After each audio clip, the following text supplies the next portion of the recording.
We have talked about the secondary genetic information that you could receive through exome sequencing. Now we will go over the pros and cons of receiving this additional genetic information and how you might go about deciding whether you want to receive results about the 57 secondary genes. There are many advantages to finding out whether you have a mutation in any of these 57 secondary genes. You could learn about your own risk to develop a genetic disease, or a risk for your children or other family members.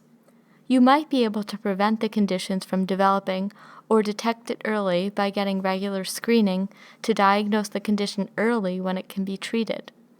For example, you may need annual screening for breast cancer with mammograms, or even more rigorous screening using breast MRI, which most women don't get.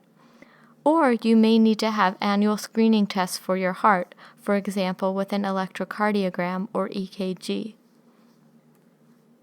You may share your results with your children and other family members to help them learn about their risk of developing certain diseases.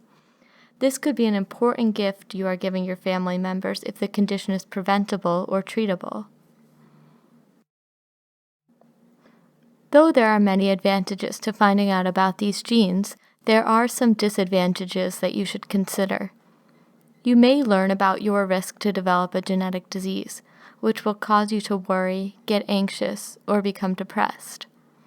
You may learn that your child is at risk to have a genetic disease and feel guilty about saying this predisposition to your child, even though this was out of your control.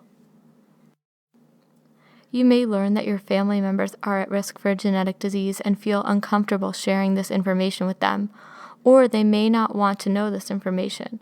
This can sometimes cause tension in the family. While we will give you the most accurate current information that we have, we are still learning about genetic conditions.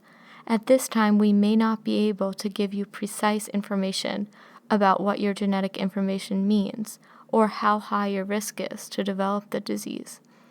We might even make mistakes and either miss something that increases your risk for the disease or misinterpret the information to think that you are at high risk when you are not. We do the best we can, but we are still learning about what all this genetic information means. For some people, this uncertainty can be confusing or worrying, and they prefer only knowing about things that we know with absolute certainty. Finally, it is important to remember that not all diseases have a genetic cause. Therefore, we are not trying to identify every single disease that you may develop, and this should not be considered a thorough genetic checkup. As with any big decision, you should evaluate the pros and cons. We will help you with this decision, and you should feel free to discuss this with your doctors, genetics counselors, and family members.